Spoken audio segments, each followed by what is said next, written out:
Hare Krishna. Thank you.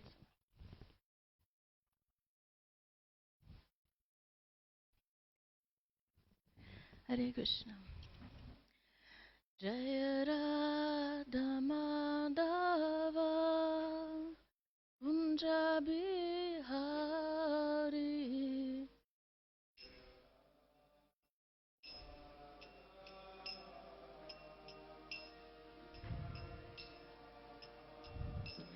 Jaya Radha Madhava Kunja Bihari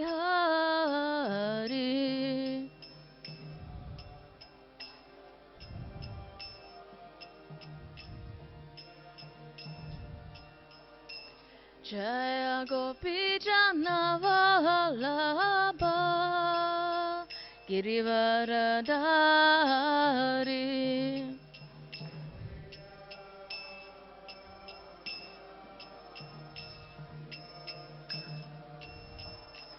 Jaya Gopi Janavallabha Girivaradari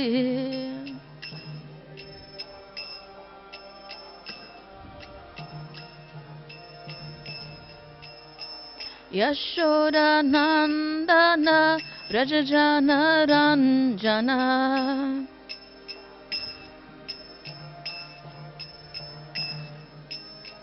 Yashoda Nandana Rajajana Ranjana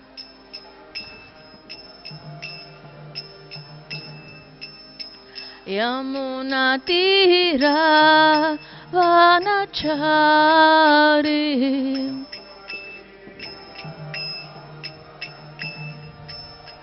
Yamuna Tira Vanachari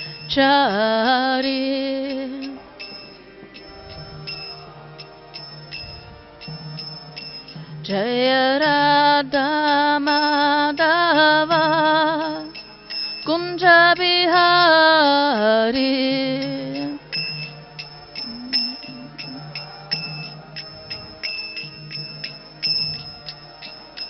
Jaya Shri Krishna Chaitanya Prabhu Nityananda Shri Advaita Gadadhar Srivasadi Gaura Bhakta Vrinda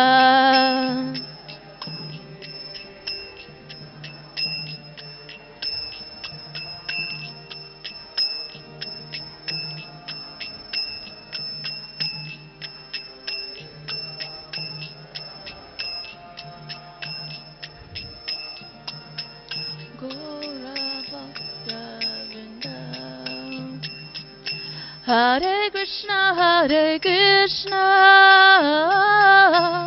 Krishna Krishna, Hare Hare, Hare Rama, Hare Rama, Rama Rama, Hare Hare, Hare Krishna, Hare Krishna, Krishna Krishna, Hare Hare, Hare Rama, Hare Rama, Rama Rama, Hare Hare, Hare Krishna, Hare Krishna, Krishna Krishna, Hare Hare, Hare Rama, Hare Rama, Rama Rama, Hare Hare,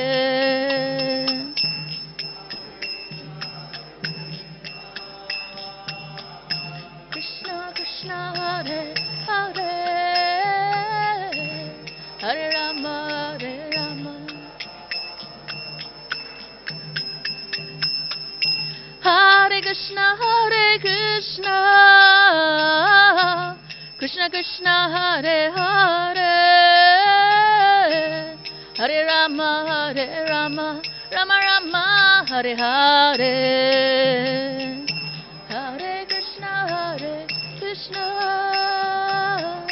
Krishna Krishna, Hare Hare, Hare Rama, Hare Rama, Hare Krishna, Krishna Krishna Hare Hare, Hare Rama Rama Rama Hare Hare, Hare Krishna Krishna Krishna Hare Hare, Hare Rama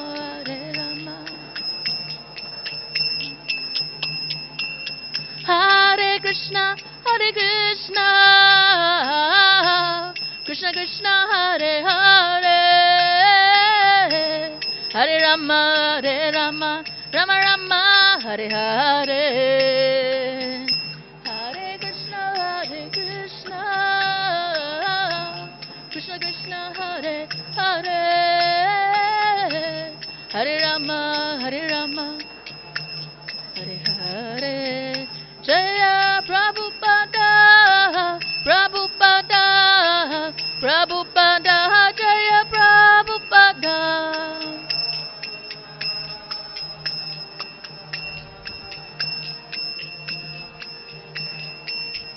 Prabhupada Prabhupada Prabhupada, Jaya Jaya Prabhupada.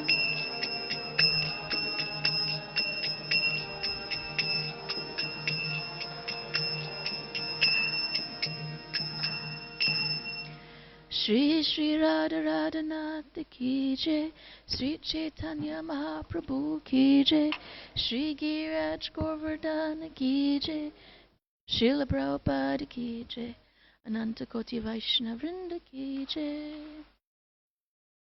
Shri Shri Janava Mata Ki Jai, Shri Shri Sita Devi Ki Jai. Me, water and electronics, that's just really tempting karma. Om Namo Bhagavate Vasudevaya.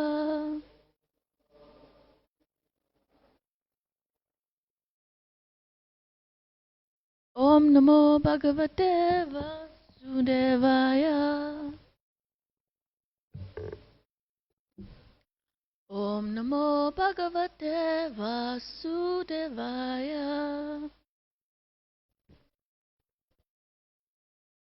So we're reading from Srimad Bhagavatam, the 4th canto, chapter 4, text 26. Sati quits her body.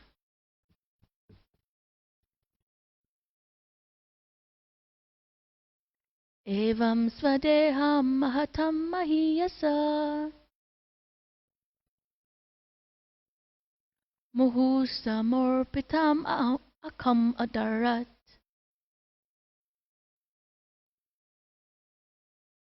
jihasati daksha rusha manaswini dadhara gratreshu anilagni dharanam.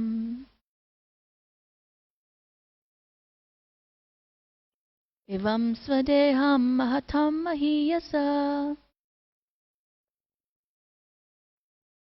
muhusamorpitam akam adarat jihasati daksha rusha manaswini dadhara gratreshu anilagni dharanam. Evam swadeham mahatam mahiyasa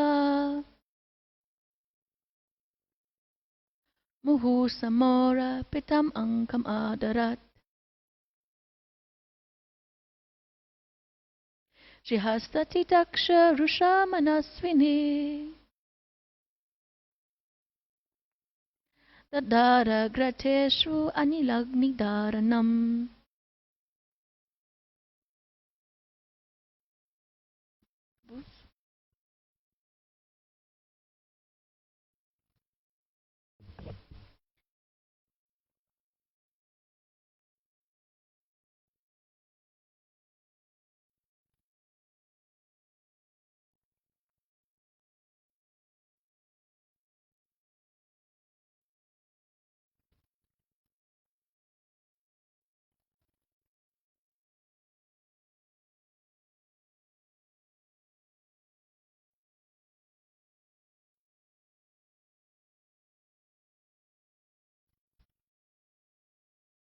Anyone else?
Evam, thus, Svadeham, her own body, Mahatam, of the great saints, Mahiyasa, most worshipful, Muhu, again and again, Samaropitam, seated, Angam, on the lap, Adarat, respectfully, Jihasati, wishing to give up, Daksharusha, due to anger towards Daksha, Manasvini, voluntarily, Tadhara, placed, Gatrishu, on the limbs of the body, Anila Agni Dharanam, meditation on the fire and air. Translation. Thus, in order to give up her body, which had been so respectfully and affectionately seated on the lap of Lord Shiva, who is worshipped by great sages and saints, Sati, due to anger towards her father, began to meditate on the fiery air within the body. And repeat. Thus, in order to give up her body, which had been so respectfully and affectionately seated on the lap of Lord Shiva, who is worshipped by great sages and saints, Sati, due to anger towards her father, began to meditate on the fiery air within the body. Purport. Lord Shiva is described herein as the best of all great souls. Although Sati's body was born of Daksha, Lord Shiva used to adore her by sitting her on his lap. This is considered a great token of respect. Thus Sati's body was not ordinary, but still she decided to give it up because it was the source of unhappiness because of its connection with Daksha. This severe example set by Sati is to be followed. One should be extremely careful about associating with persons who are not respectful to the higher authorities. It is instructed, therefore, in the Vedic literature that one should always be free from the association of atheists and non-devotees, and should try to associate with devotees. For by the association of a devotee, one can be elevated to the platform of self-realization. This injunction is stressed in many places in Srimad Bhagavatam. If one wants to be liberated from the clutches of material existence, one has to associate with great souls.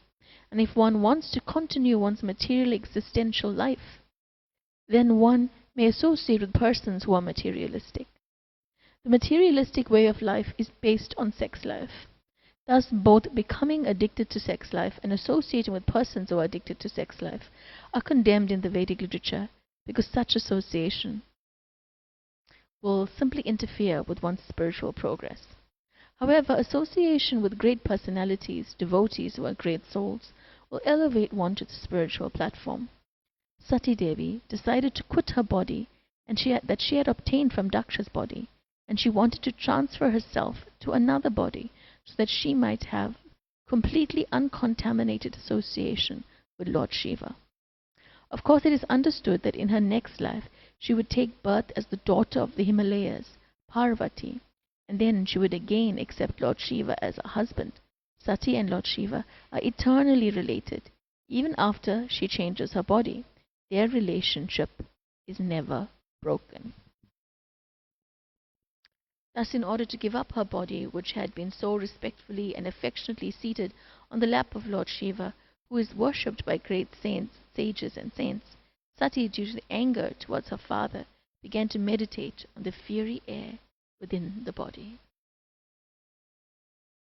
Om Jnanatirmirandasya Gyananjana Shalakaya Chakshurunmilitam Yena Tasmai Shri Guruve Namaha Sri Chaitanya Manobhistam Stapitam Yena Bhutale Swayam Rupa Kadamayam Dadati Swapadantikam He Krishna Karuna Sindhu Dinabandhu Jagatpate Gopisha Gopika Kanta Radha Kanta Namostate Tapta Kanchana Gaurangi Radhe Vrindavaneshwari Vrishabhanu Sute Devi Pranamami Hari Priye Vanchakalpatarubhyascha Kripa Sindhuva Evacha Patitanam Pavanebhyo Vaishnavebhyo Namo Namaha Jai Shri Krishna Chaitanya Prabhu Nityananda Shri Advaita Gadadhar Shrivas Adi Gaura Bhaktavrinda Hare Krishna Krishna Krishna Hare Hare Hare Rama Rama Rama Hare Hare Hare Krishna Krishna Krishna Hare Hare Hare Rama Rama Rama Hare Hare Hare Krishna Krishna Krishna Hare Hare Hare Rama Rama Rama Hare Hare Namo Vishnu Padaya Krishna Prasthaya Bhutale Srimate Kadambakana Swami Namine Namo Vishnu Padaya Krishna Prasthaya Bhutale Gurudasa Jayadvaita Swami Namine. Hare Krishna. Sorry, I will put this on silent.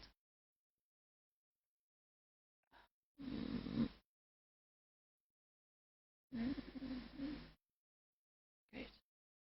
Hare Krishna.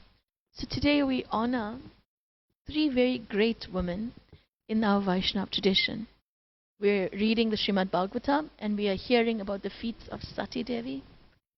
Today is also the appearance of Janava Devi, the consort of Lord Nityananda, as well as Sita Devi, the consort of Lord Ram. So it's definitely a power-packed day. In this presentation, I'm going to concentrate a little bit more on Janava Devi and a little bit on this purport of Sati, because we've come out of Ram Navami and we've spent quite some time with the Ram Leela. So that will probably be more of my focus. I would like to read to you a little bit from a book, a kid's book actually, composed in honor of Janava Devi. And I'll read a little I wish I could show it to you, but with the sunshine, I knew the projection wouldn't work so well. It's got beautiful artwork. And but yeah, I'll just read a little bit from here and there, just so that we can learn a little bit more about her. Because we don't, just in my experience, we don't hear so much about her and her and what she contributed to the world in terms of her actual activities. So I'll just dabble a little bit into that. But of course, we'll start with the Bhagavatam and with Sati and the example of Sati. So it may go back and forward. The line that stuck out to me most in the purport is that one should be extremely careful about associating with persons who are not respectful to higher authorities. Okay, it's me, so it has to be interaction. But what comes up for you when you hear that line? Like, what immediately rises in your thoughts? One should be extremely careful about associating with persons who are not respectful to higher authorities. Anybody? It's okay. Yes, Justin.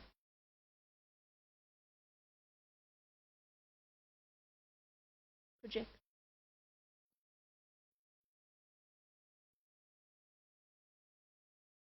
Oh. Who's the high authority, or who's being offensive to the high authority that I shouldn't associate with? Yeah, nice. Yeah, that's true. That's one of the side effects, right? About hearing about, associate with offensive people, because then your mind starts going, whose is, like, seldom are we looking in the mirror thinking like, oh, maybe it's me. Ganga?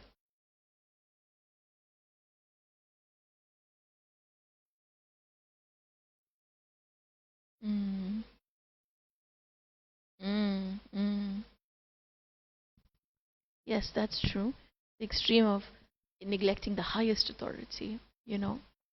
Um, it's that, yeah, it's very true. But mostly, like, in our everyday life, it may be not rare, but but not so often that we may meet a thoroughbred Mayavadi, you know.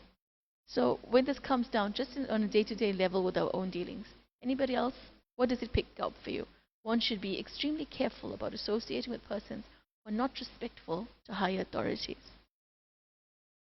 Anybody else?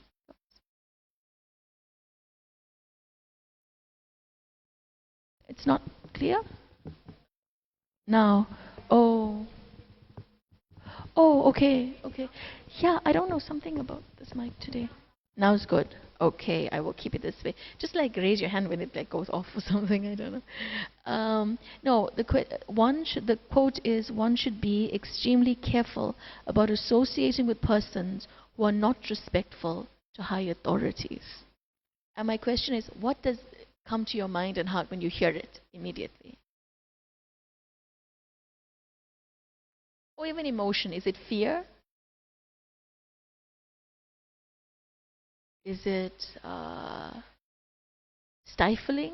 Like, gosh, something else to be worried about? Yes.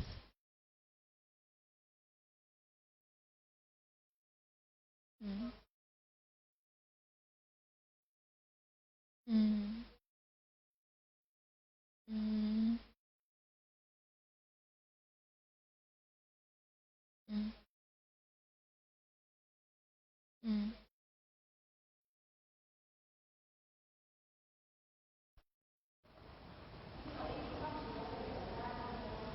Mm. Yes. Right. Right.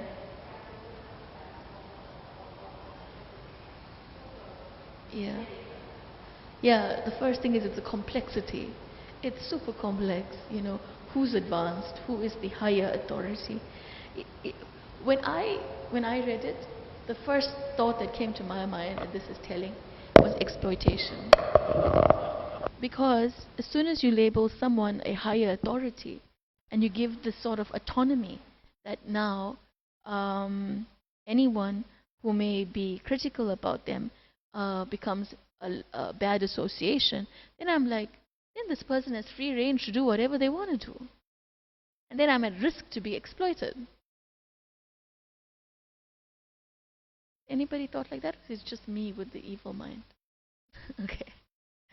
So, so, so I was thinking about this idea that sometimes there can be the idea of not being critical and the idea of being exploited by another person's behavior, even if they're in a higher position. And how would we walk that boundary? Because at the same time, we are human beings, we are spirit souls, we are part of parcel of Krishna, so we have a right to exist, and we have a right to think and feel and be made to feel safe, and to have a basic level of respect, you know, that doesn't go against the Chnadapi Sunichena, it's human respect. And then then it comes to the point, then how do I know as if somebody is doing something that injures me, but they are my authority or an authority or higher than me? Then when am I becoming critical of the authority And when am I just simply voicing my concern? It's practical things of dealing with this. And the one idea that came to my mind, Jai Shri Shri Radha Radha Nath Ki Jai.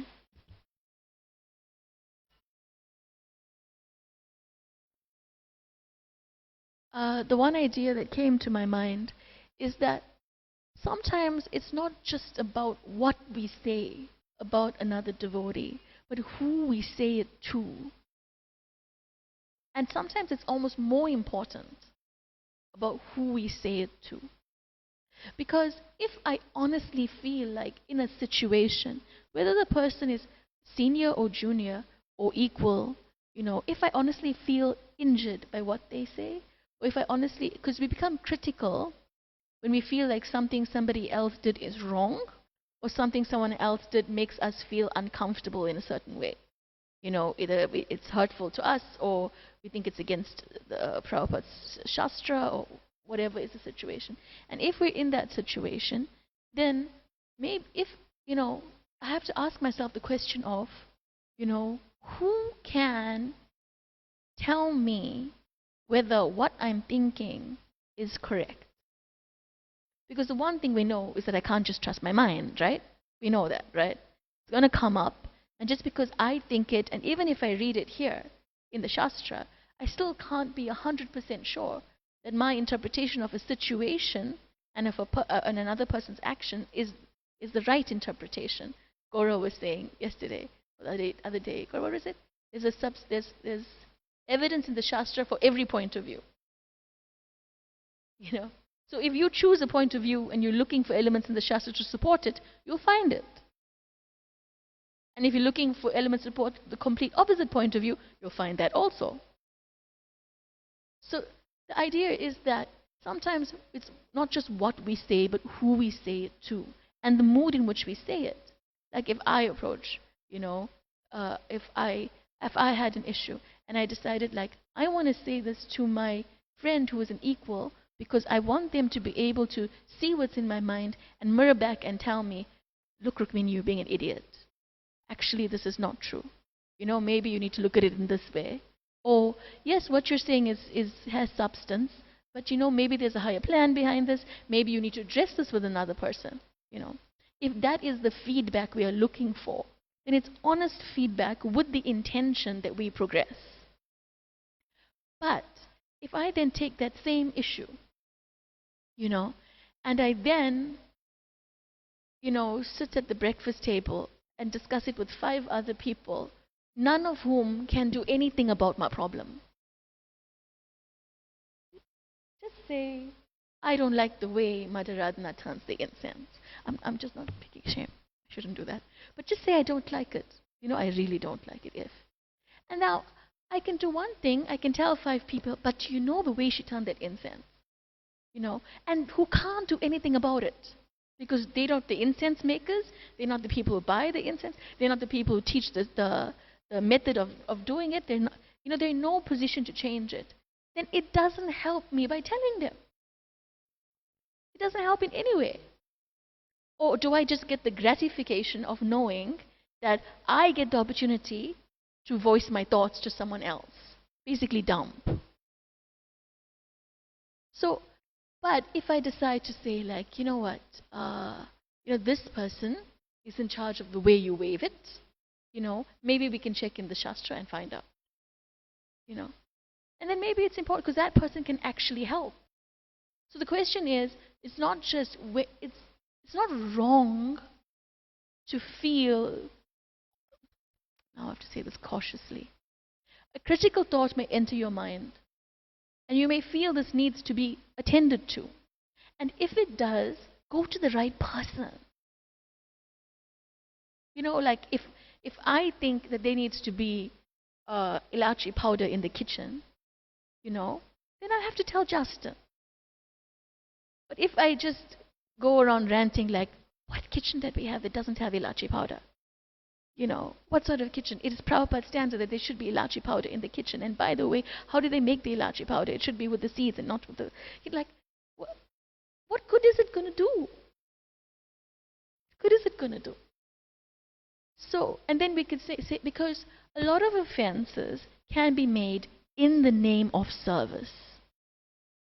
In the name of service, I see that something is done wrong, and in the name of service, for the betterment of Srila Prabhupada's mission, to set the laws straight that Srila Prabhupada created, the ilachi powder needs to be in the kitchen.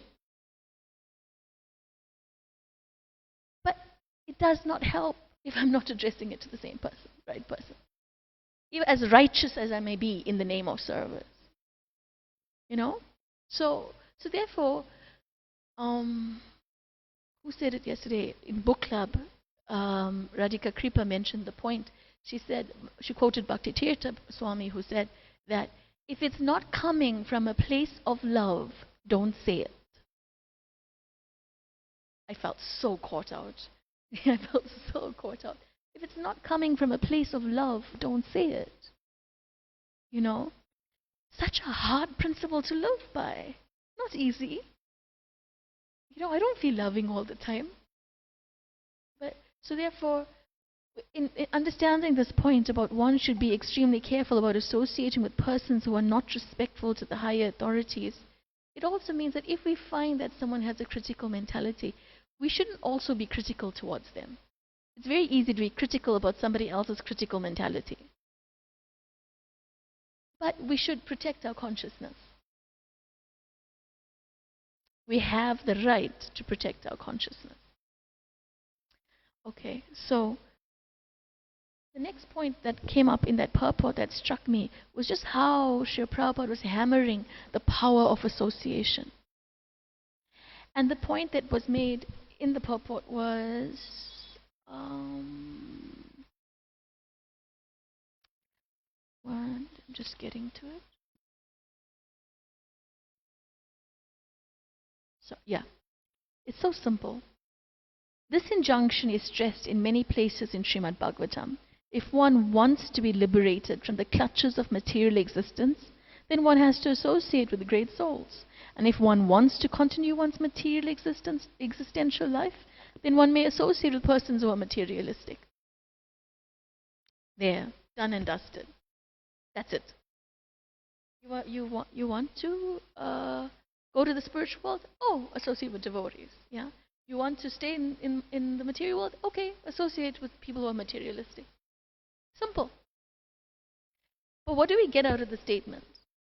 That Prabhupada is questioning what is our goal.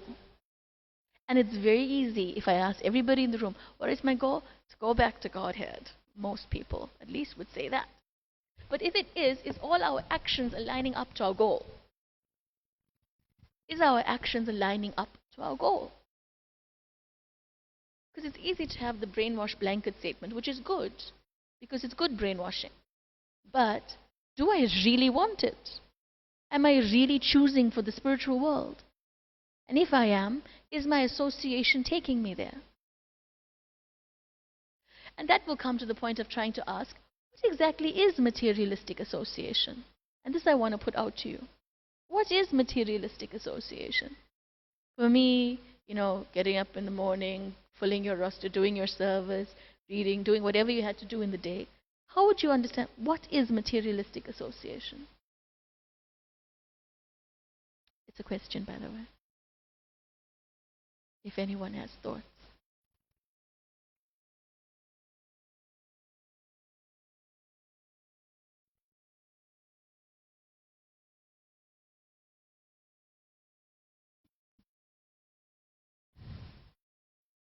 Yes, Ganga.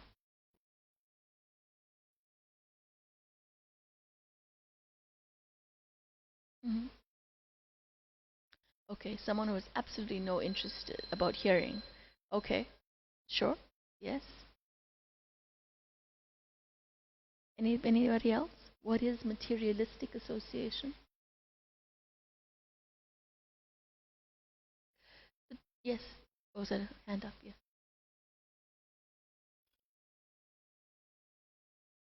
Mm-hmm. Mm-hmm. Mm-hmm. Mm-hmm. Mm-hmm. Mm-hmm. Very true. Yes, the consciousness of the person. but also what you're doing with that person. Like I was thinking, materialistic association means that when we have discussions that are not progressing my spiritual existence, right? But then I thought, so what if I'm sitting with my spiritual master and he's talking about the weather? And not with the event of like, will it rain during the Sunday program? We're just talking about the history of, I don't know, Iceland. You know, is that materialistic association? And why is it not, if you say so?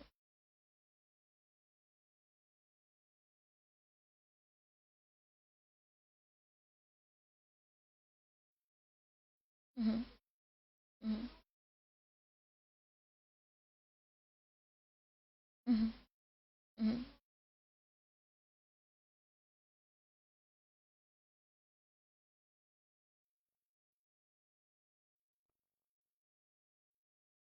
Mm-hmm.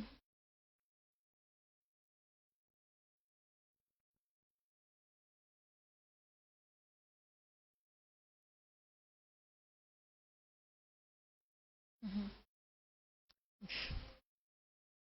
Mm-hmm.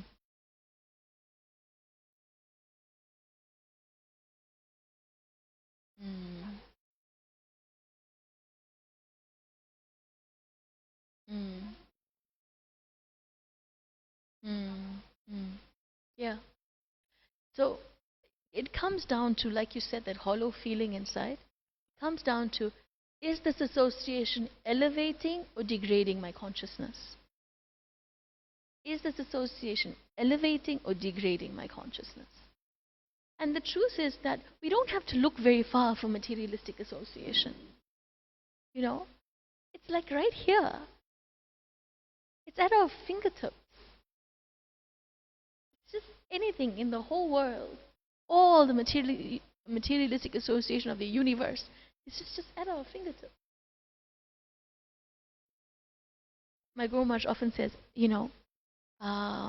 he's explaining about how Maya is a crocodile, you know, and then he called the phone the pocket croc, the crocodile that you can keep in your pocket, you know, and then and he often says also, because you need to make the phone a devotee. But it's just true. Sometimes the materialistic association, it seeps in different ways.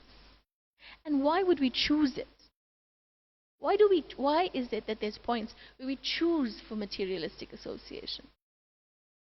Because the taste is not there.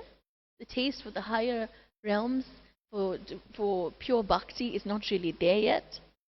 And the fire of anartha nivritti is burning, and we just need some relief. But that relief, is it degrading or is it elevating your consciousness? So, Prabhupada brings up in this purport the idea that materialistic association is governed by sexual desire. Thus, becoming both addicted to sex life and associating with persons who are addicted to sex life are condemned in the Vedic literature because such association will simply interfere with one's spiritual progress. And this is a point that I wanted to make on. This is a point I wanted to sort of comment on. This idea of sexual addiction, because the word is used here, addicted, you know. And what is addicted? What is behind the psychology of addiction? Just like in the world, the way addiction is defined is when you use something for what it's not meant to be used for. Like, I mean, we know well, like people may be addicted to narcotics or alcohol or something, right? But that's one sort of addiction. Your body actually doesn't need those things, but you become accustomed to it because of a previous sort of karma or an inclination or a life situation, and then you lose anything and everything that you value for the sake of this one pleasure. But that's what it is, actually. What it is behind that is a coping mechanism. It's simply a coping mechanism. If you speak to an alcoholic, It's not that they decided one day that they never want to leave alcohol. And the truth is, many times they would have tried. But because the material world has given them a situation that they can't cope with, and they've turned to this as a coping mechanism, therefore it becomes addictive, something that they can't let go of. But there's another realm of addiction. And the other realm of addiction is that we get addicted to things that we do need. Like, for example, food can be addictive. Now, we're devotees, we have prasadam, it's all holy, sanctified, it's blessed, it can give you a human birth in the next life, it negates the bonds of karma that bind our hearts, you know. But that doesn't take away the fact that food can be addictive. And this is hard, because you need food. You can't survive without it. But when it starts taking the place in our lives of what it's not meant to occupy, if food is there for nourishment, right? But it starts becoming emotional, you start looking to it for emotional fulfillment. Now we're using something that's needed in a place where it's not, in a function where it's not meant to fill. Do you get me? Does it make sense what I'm saying? So it's the same here with this idea of sexual addiction. Because in the Bhagavad Gita, Krishna is saying, I am sex life according to the regulatory principles. So it exists. And it can be on either side of that addiction spectrum, depending on which ashram we choose. But if we don't see that this, what is meant to have a certain function, as Krishna allows, is then being used as another function, you know, to fulfill needs that it's not meant to fulfill, then that's how we lead into addiction. Now, the thing is, you can't just look at someone's face and say, hey, you know, this one here, we can't associate it with because they're too attached to sex life. How on earth would we know? So sometimes the idea that we have to be discerning competes with the idea that we're being critical. And it's a problem, because we have to be discerning, but we're not supposed to be critical. So how do we resolve those two? Does anybody have any suggestions? How will we resolve the idea that we need to be discerning while we are not meant to be critical? Yes. Okay.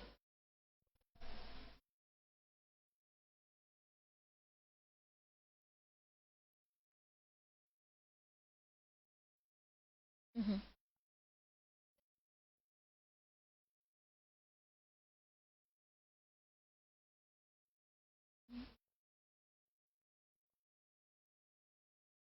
Mm-hmm. Mm-hmm. Mm-hmm.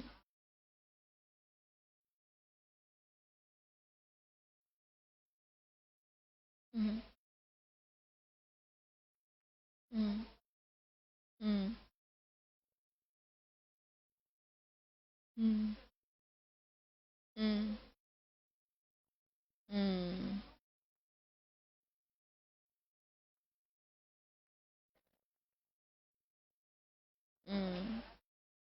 Mm-hmm.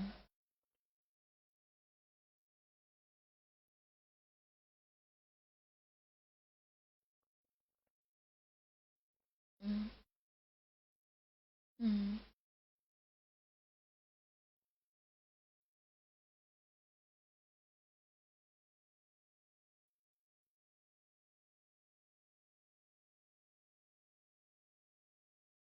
Sure. And let's ask ourselves, do we know how to love and do we know how to be fulfilled beyond theory? Do we not have some addictions left in the material world? Some things that we take shelter of when our back is really against the wall? Don't we? Everyone's addicted to the material energy. Everyone. So my limited experience in spiritual life is this. And it was exemplified by Yamuna, who spoke on Sunday. And she said, we suffer to learn to be compassionate. Because whatever suffering we've had to endure is simply so we could learn to be compassionate to people who are in that situation. Because without it, we just think, oh, I got this down. And we'll never, ever be able to genuinely relate from the heart to another living being who is in a crisis. So the point comes back to discernment or critical. It depends on your state of heart. You have to be honest with why we're doing what we're doing. It depends on our reflection. It depends on our introspection. And it requires that before we start saying, I'm moving away from this person because they're critical, we think about it deeply. We get advice about it, and then we can be discerning. Because it's hard to be discerning if we don't have the intelligence to. And if we're lacking the intelligence, then we have to take shelter of someone of greater intelligence. That's needed. So with this, I want to sort of shift a little bit to Janava Devi. And there's a few examples of her life that I wanted to share, but we'll just see how time goes if this computer comes on. And like one thing, like you'll see here, right? You see the example that Sati, she entered fire. And from there came this tradition that grew over time, which Prabhupada, as in says, was accepted, that in a situation where the husband leaves first, then a woman who was much devoted and who chooses to do so, according to the Shastra, chooses to do so, enters into that fire. But one may take this wholly and solely because Prabhupada says in the purport that this is the correct example. But this is an example of how we have to treat Shastra with sensitivity. Because we look at the life of Janava Devi, and she didn't do that. Sorry, I'm just accessing the...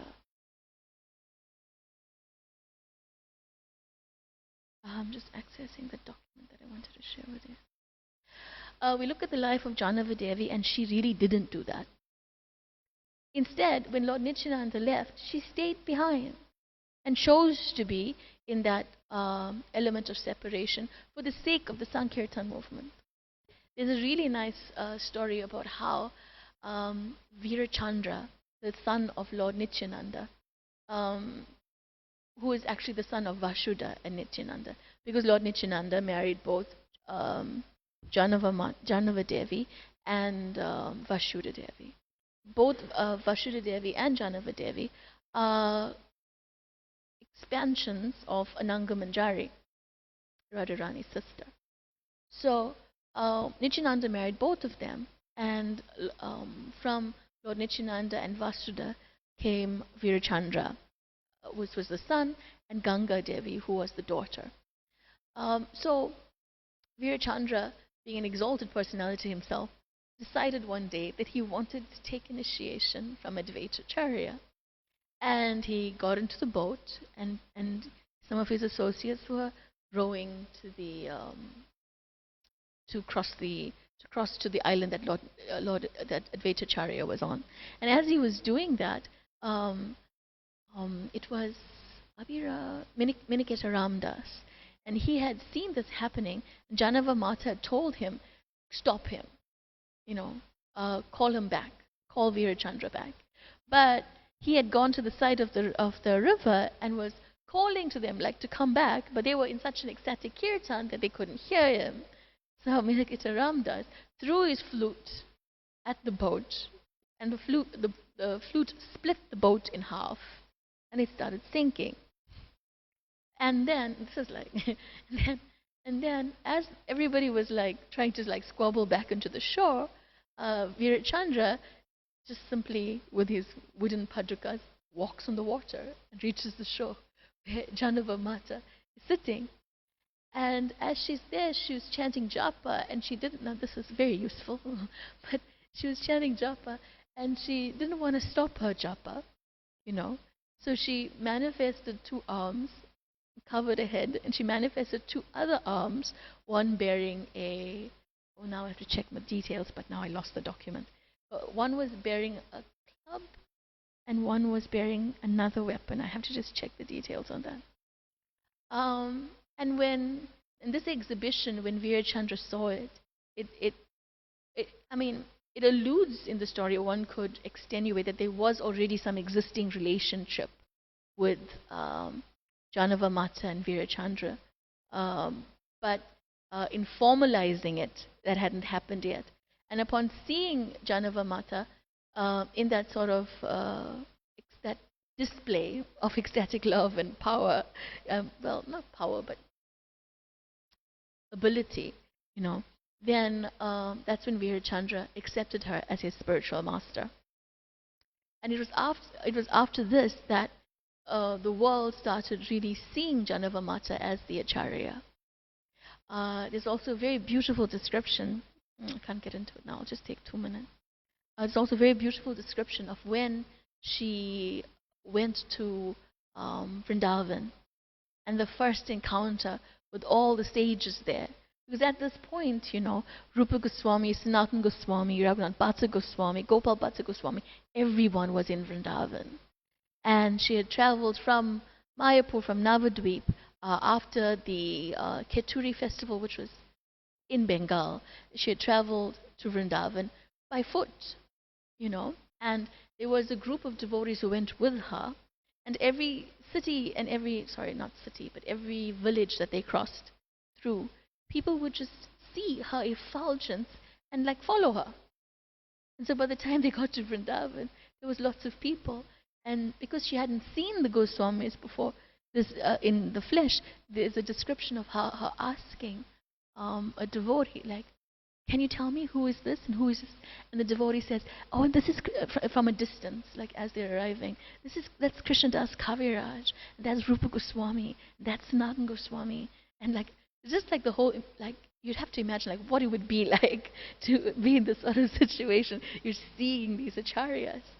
And the way that relationship, the way they received Janavamata, and how they were so much love, and how Loknath Das Goswami takes her to all the different temples to allow her to have darshan, and just the interactions was completely sweet. And towards the end of her life, Janavamata enters into the Gopinath deity when she comes back to Vrindavan. But in between, she goes back to Bengal to share what she got from Vrindavan. But this, I wish I could access this. But today when we honor Janavamata, we can see that where Sati chose one route, and the option of Sati, example, offered in this purport, is an option. Janavamata chose another route, and therefore it just depends on the individual and on the association of the great saints, like how Srila Prabhupada gives us in the purport, that we make different decisions with our lives that can both be supported by the Shastra. So maybe my point is that when we embrace the Shastra, we have to do so with some intelligence, some sensitivity, and with higher guidance, and not just black and white application of words. So anyway, somebody who wants to actually look at that, I could show you later. It's a really beautiful book on Janava Devi. But I want to stop here, and if there's any thoughts or comments, we can take it now, very shortly.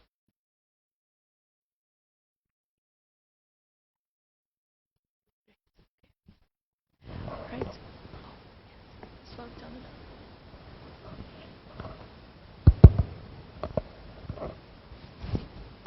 Thank you, Rukmini. It was a wonderful presentation.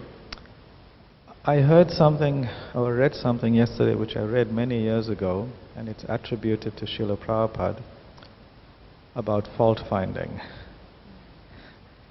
And Prabhupada apparently says that if you want to find fault, you can find it everywhere, including Krishna, in Krishna.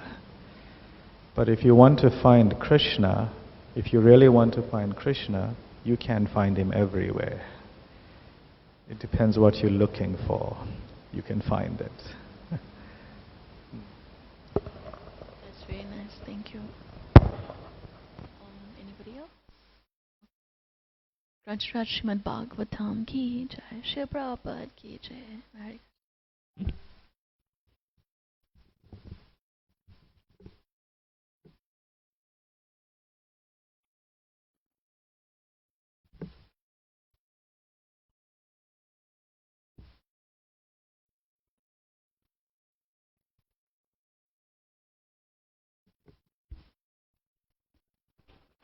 It's a yeah, no, it's recently published. I got it from the author. It's not like Arundhati, Europe. Well, no. It's my god sister Arundhati. She just shared with me the